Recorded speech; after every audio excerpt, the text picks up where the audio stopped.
so the next thing we're going to do on Dane's Jeep, with the help of Dane's dad, Scott, here, is we're going to put this gas tank skid on.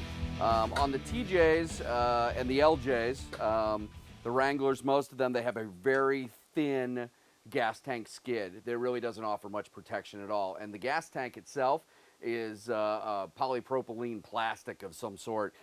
So it is pretty vulnerable out on the trails, getting punctured and having problems. So we've got a brand new Metalcloak 4-piece design that we're going to put into Dane's TJ here. Scott, why Metalcloak? Why did you choose to go with them?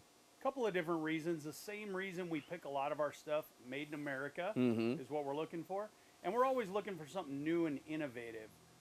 Normal gas tank skid, completely made out of steel, may run somewhere between 60, 70, up to 80 pounds, depending on how it's built and where it's thick. This one runs about 42 pounds, I think, 40 something, with the aluminum and the steel, very lightweight, nice design. So we're trying to keep that low center of gravity as much as we can, so this will help us with that and gain us an inch of clearance. It's steel where it needs to be, so the bottom, the backside here, this is all steel. So this is where you're more than likely going to hit if you do hit on the trail. Aluminum, a little lighter, it's still very strong, where you don't need necessarily as much protection, but still affords you a lot of protection. And I know 42 pounds compared to 70 or 80 pounds doesn't seem like that much, but when you start to armor up a Jeep with heavy bumpers and sliders and skid pans and, you know, everything else, it adds up in a hurry. You can put an extra 1,000 pounds on your Jeep in a hurry just by putting those things on. So every little bit of weight you can save makes your Jeep a little bit more nimble on the trail and on the road as well. That's true. Yep. We've already put the body lift on here, which is one of the requirements for this skid. So what's our first step?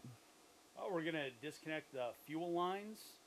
We're low on fuel, which helps That's as well. good. That's Fuel's heavy, so we're going to disconnect the fuel lines, the fuel pump, lower the gas tank down carefully, pull it out of its existing tin skid, and set it in this. It's a pretty quick process, actually.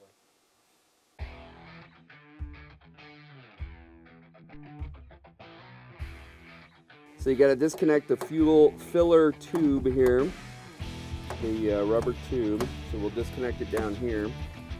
And then we'll disconnect the vent tube as well. And then we should be able to lower this enough without disconnecting any of the other fuel lines.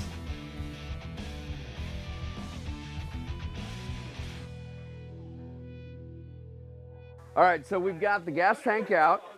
This is the old skid right here. And then this is the new skid. And you can see the difference between the two. This, you've got holes where stuff could be hitting it, and this whole side over here is open. So that's where you can get damage to this plastic tank on the trails. And then the other thing I mentioned before is the new skid is going to tuck this up a little bit further up into the rails. So if you look at this, this is about 7 inches from the ground. This one is just over 6 inches from the ground. And then in the rear, we're at about close to a foot. And this one, just about 11 inches. So you're going to gain about an inch. It's going to bring it up into the body a little bit further. Gives you a better departure angle. And obviously this is going to protect that gas tank much more than the factory one does.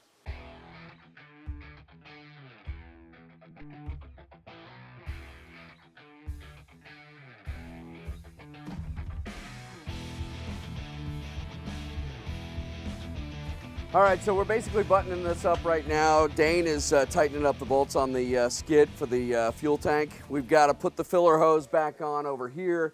But other than that, it's done. And you can see when you look under here how much more space there is. And the other thing is how much better protected it is. This is all steel. This is where you hit when you come off of obstacles. So it's perfect for this. Now, the one other thing that we're going to have to do is you can see over here on the passenger side, the exhaust is actually hitting the skid a little bit. So we're going to have to take it to an exhaust shop and have them reroute that a little bit just to make enough room so that it doesn't hit anymore. But it's just barely touching it. So that looks great, man.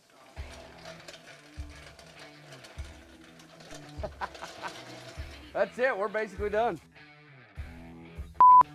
Like most things that we do, we broke something. So we're going to grind this off We've got some new bolts. We're going to weld that back on, and then in case you haven't noticed, a good eighth of our day is fixing the things that Steve installs. wait a minute. That I did. I think Dane broke this one as well. I didn't do it.